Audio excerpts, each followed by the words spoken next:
नमस्कार, आप सभी का स्वागत है शिक्षा क्रांति के इस मंच पर। और आज के इस इंटरैक्टिव सेशन में मेरे साथ सत्येंद्र सर हैं, जो कि फाउंडर हैं शिक्षा क्रांति के, और साथ में ही अध्यापक भी हैं, लेखक भी हैं, समाज सेवक भी हैं। आज उनसे जानते हैं, आज के इस दौर में जैसे कि कम्युनिकेशन स्किल की जब हम बात करते हैं तो कम्युनिकेशन स्किल का होना बहुत ज़रूरी है।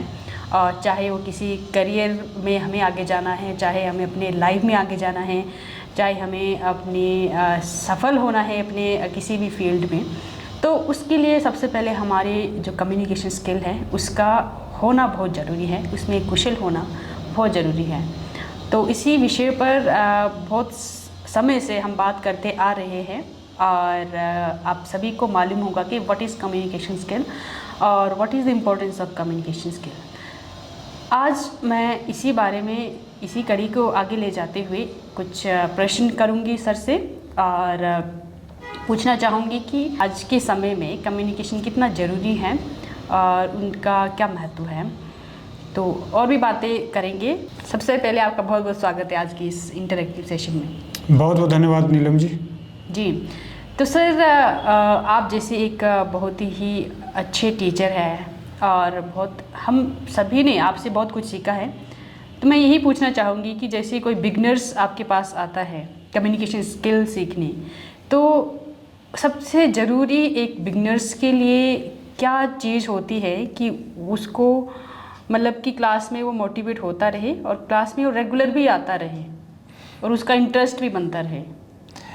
देखिए, अगर वो सिंसियरली बच्चा कोई सीखने आया, कोई भी अगर सीखने आया है और वो ईमानदारी से आया है, तो मुझे लगता है कि सबसे महत्वपूर्ण चीज़ वो ईमानदारी ही होनी चाहिए कि वो सचमुच सीखना चाहता है।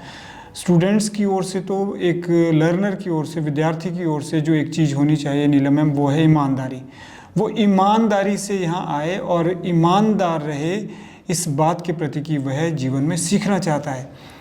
इससे भी बड़ी जो बहुत ज़्यादा ज़रूरी चीज़ है जो होनी चाहिए, वो शिक्षक की ओर से होनी चाहिए। शिक्षक को देखना चाहिए कि उसमें उसकी सेल्फ मोटिवेशन पैदा करें, यानी उसके सीखने की जो प्रेरणा, स्व प्रेरणा का विकास करें। मान लीजिए कोई बच्चा यहाँ आता है और हमने 1 महीने तक उसको खूब सिखाया है, ग्रामर सिखा दी, रीडिंग सिखा दी, राइटिंग सिखा दी, लिसनिंग सिखा दी। अगर उसकी सेल्फ मोटिवेशन जागृत नहीं हुई, यानी उसकी जो स्व प्रेरणा अगर वो जागृत नहीं हुई, तो मुझे नहीं लगता है कि जो उसने 1 महीने में सीखा है 6 महीने तक भी उसके पास वो टिक जाएगा। तो बहुत ज़रूरी है कि हम उसे कैसे सेल्फ इंस्पायर्ड करें, सेल्फ मोटिवेटेड करें, सबसे ज़रूरी है। कोई भी लर्नर है, चाहे वो बिगनर है, इंटरमीडिएट है, चाहे एडवांस्ड है, उसको इस बात का ध्यान रखना चाहिए कि मैं सेल्फ इंस्पायर्ड हूँ, सेल्फ मोटिवेटेड हूँ, और जो मैं सीख रहा हूँ वह जीवन के लिए सीख रहा हूँ, आजीविका के लिए नहीं सीख रहा हूँ। क्योंकि हम अक्सर यहाँ इस मंच पर कहते हैं कि अगर आप कुछ सीखना चाहते हैं तो आप जीवन के लिए सीखें। Learn for life, not for living, because life में ही लिविंग आ जाती है। जनरली क्या होता है, अगर बच्चा कोई सीखने आया है, कोई लर्नर आया है, वो थोड़े समय के लिए बहुत सीख जाता है और उसके बाद वो बिल्कुल ज़ीरो तो नहीं होता है, पर वो उससे आगे नहीं बढ़ पाता है। उसका कारण ये है कि वो क्या करना चाहता था, वो इंटरव्यू क्रैक करना चाहता था।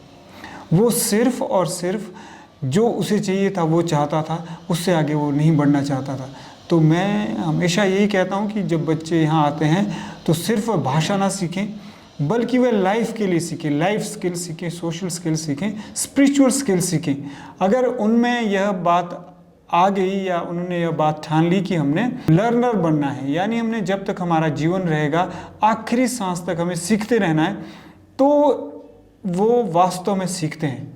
वरना एंट्रेंस निकालने के लिए कम्युनिकेशन स्किल सीखना, इंटरव्यू निकालने के लिए कम्युनिकेशन स्किल सीखना कोई बड़ी बात नहीं, और बहुत सीखते और निकाल भी देते। लेकिन जो एक लंबे समय तक सीखते रहना और अपने में सीखने की आदत का विकास करना, हैबिट डेवलप करना, वो सबसे बड़ी बात रहती है और सबसे बड़ा चैलेंज भी रहता है। तो मैं शिक्षा क्रांति मंच से जुड़े जितने भी आप शिक्षक हैं जो समय समय पर बच्चों को कम्युनिकेशन स्किल के गुर सिखाते हैं। मैं यही कहना चाहूँगा कि आप एक बात का ज़रूर ध्यान रखें कि सबसे पहले तो बच्चों के स्तर तक जाना बहुत ज़रूरी है, यानी बच्चों के बौद्धिक स्तर तक जाना ज़रूरी है और उनका जो मानसिक स्तर है उसको छूना भी बहुत ज़रूरी है। अगर आप बच्चे को उसके स्तर तक जा चुके हैं और उसको वहाँ से उठा रहे हैं तो एक आप अच्छे शिक्षक हैं मेरे विचार से। जी सर, बिल्कुल सही कहा आपने। और जैसे कि आपने कहा कि उनको सेल्फ मोटिवेटेड रखना बहुत ज़रूरी है। तो एक जो एज होती है बच्चे की, एक स्टेज होती है बच्चे की, उस स्टेज जैसे कि टीन एज पे चल रहा है तो उसे पता नहीं है कि उसको कितना टाइम कहाँ देना है, किस तरह से अपने को सेल्फ मोटिवेट रखना है, कितना टाइम स्क्रीन टाइम होना चाहिए, कितना आपको डिजिटल में रहना चाहिए, कितना आपको बाहर रहना चाहिए, कितना कुछ आपको समय कहाँ देना चाहिए। तो किस तरह से वो खुद को मोटिवेटेड रख सकता है और अपने समय का सदुपयोग कर सकता है। देखिए नीलम मैम, मुझे लगता है कि जो आज का समय है उस समय में इतनी सारी डिस्ट्रैक्शंस हैं, अट्रैक्शंस हैं और उसके लिए ट्रैप हैं, फ़ोन पाश हैं, बहुत सारी चीज़ें। तो मुझे नहीं लगता कि बच्चा अपने आप ही सही रास्ते में आ सकता है। उदाहरण के लिए अभी ज़्यादा नहीं तो 10-15 बच्चे जो इस संस्था में पढ़ रहे हैं, जब मैंने पिछले कल ही उनके साथ काम करना शुरू किया, यानी उनको सिखाना शुरू किया, तो मुझे एक बात की जो हैरानी हुई और मुझे जिस बात का पता चला, मैंने सबसे पहले यह देखा कि उनकी स्मरण शक्ति कैसी है, उनकी रिटेन करने की क्षमता कैसी है, उनकी सीखने की क्षमता कैसी है, उनकी जो सीखा है उसको लंबे समय तक रिटेन करने की क्षमता कैसी है। तो मैंने उनकी रिटेंटिविटी लगभग 0 पाई।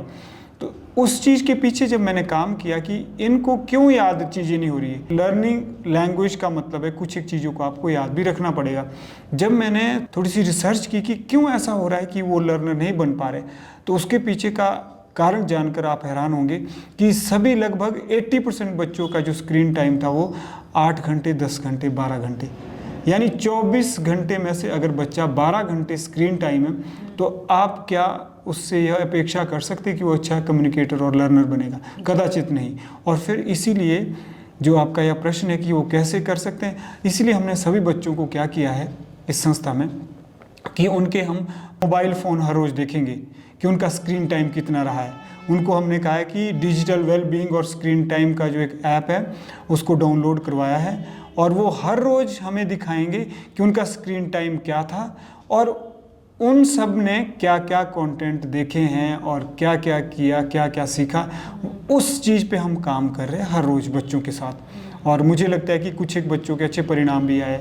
10-12 घंटे की बजाय वो 2-3 घंटे उनका स्क्रीन टाइम कम भी हुआ है और वो इस बात का हमें लेखा जोखा बता रहे हैं, इस बात का हमें ब्यौरा दे रहे हैं कि उनके कंटेंट क्या थे, उनके जो वॉच आउट उन्होंने किया है, जो उन्होंने देखा है वो क्या क्या कंटेंट उनके रहे हैं। अब जब ये सारा कुछ काम कर लिया, इसका मतलब हमने एक ज़मीन तैयार कर ली कम्युनिकेशन स्किल का बीज बोने के लिए। तो अंकुरित होना उसका स्वाभाविक है और पुष्पित फलवित होना भी क्यों नहीं स्वाभाविक होगा। तो ये चीज़, ये काम हम कर रहे हैं और मैं ये भी चाहता हूँ कि सभी को ऐसा काम करना चाहिए।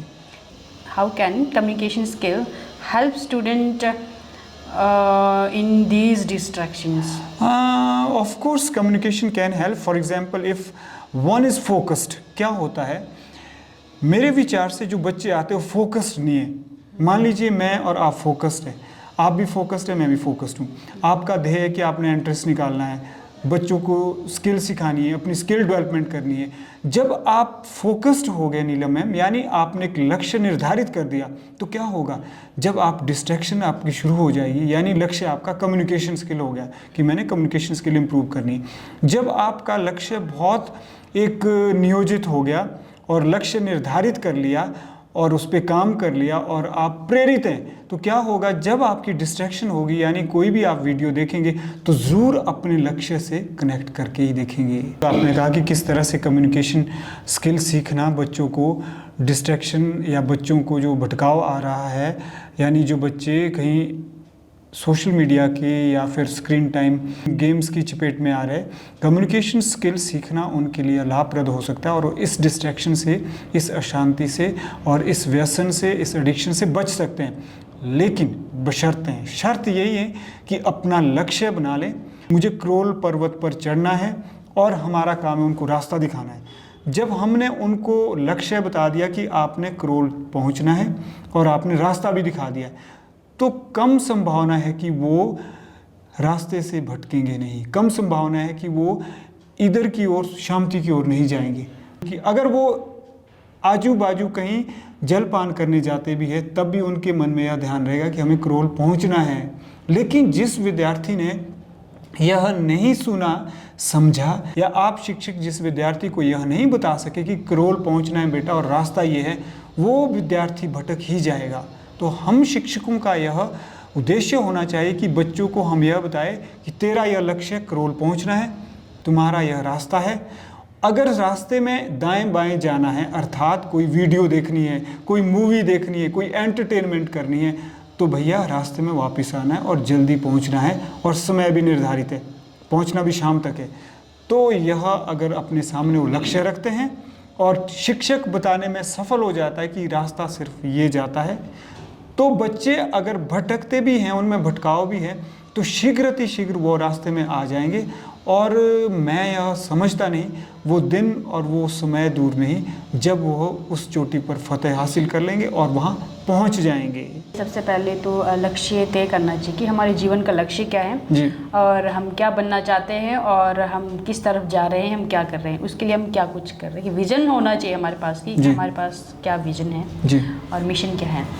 जी सर, आपने बिल्कुल सही कहा। और इसके साथ ही क्या मैं ये भी पूछना चाहूँगी कि जो भी चीज़ें हमारे समाज में हो रही है, चाहे वो बच्चों का डिस्ट्रैक्शन हो, चाहे वो मीडिया में स्क्रीन टाइमिंग हो, क्या इसके लिए बच्चे खुद रिस्पॉन्सिबल हैं या हमारा जो आसपास का माहौल है, जो पेरेंट्स हैं, हमारे से बड़े जो हमारे घर में जो पेरेंट्स हैं, उनका भी एक बहुत बड़ा रोल रहता है कि कहीं ना कहीं वो भी they are helping students in spoiling their career, spoiling their life. जी मैम, बिल्कुल सही आपने कहा कि होता यह है, बच्चे वो कर रहे हैं जो हमने किया है और बच्चे वही करेंगे जो बड़े करते आ रहे हैं और जो वो बड़ों को करते हुए देख रहे हैं। तो कहीं ना कहीं बड़े ही प्रेरणा उनके लिए बनते हैं।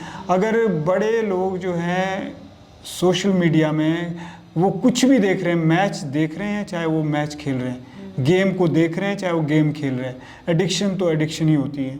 जब वो बड़ों को देखते हैं कि किस तरह से वो खुलेआम देखते हैं, बेरोक टोक देख रहे हैं, तो बच्चा क्यों नहीं सीखेगा। जब बच्चा बड़ों को देखता है कि मेरे भाई बहन मम्मी पापा पुस्तक पढ़ रहे हैं, किताब पढ़ रहे हैं, तो क्यों नहीं बच्चा पढ़ेगा। तो वास्तव में गलती तो बड़ों की है।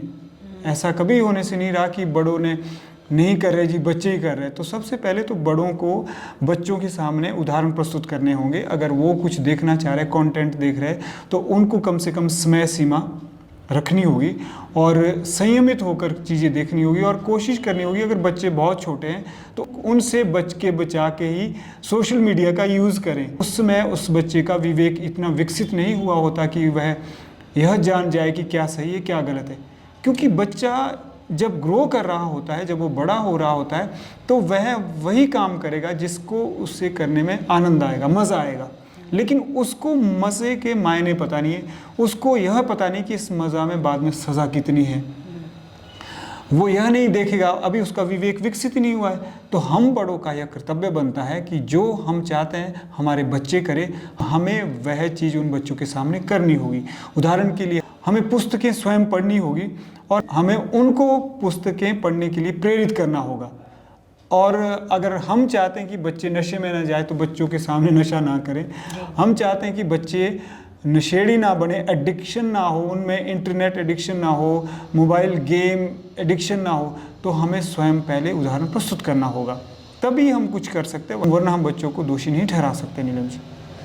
जी सर, बिल्कुल सही बात कही आपने। आपने कहा कि हम सबसे पहले अगर हमें बच्चों को जागरूक करना है, हमें अपने आने वाली पीढ़ी को जागरूक करना है, तो सबसे पहले हमें खुद जागरूक होना पड़ेगा। चाहे वो घर पे हो, चाहे वो पेरेंट्स हो, चाहे शिक्षक हो, चाहे समाज में कोई भी इंसान हो, उसको पहले खुद जागरूक होना पड़ेगा, तभी वो आगे जागरूक कर सकता है। और इसके साथ ही आपका आज की इस इंटरैक्टिव सेशन में हमसे बातचीत करने के लिए आपका बहुत बहुत धन्यवाद। बहुत बहुत धन्यवाद जी। था हमारा आज का इंटरैक्टिव सेशन सत्यन सर के साथ, जिसमें हमने बहुत सारी बातें की कि किस तरह से कम्युनिकेशन स्किल हेल्प करता है बच्चों को बहुत सारी डिस्ट्रैक्शन से, और किस तरह से हमें अपनी अच्छी आदतों से खुद को सेल्फ मोटिवेटेड रखना चाहिए ताकि हम लाइफ में अच्छा कर सकें। अगर हमें किसी को अच्छा देखना है तो सबसे पहले हमें खुद अच्छा बनना पड़ेगा। इसी के साथ आपका बहुत बहुत धन्यवाद। Thank you for watching us and thanks for being with us. आज के लिए इतना ही। जय हिंद, जय भारत, जय विश्व।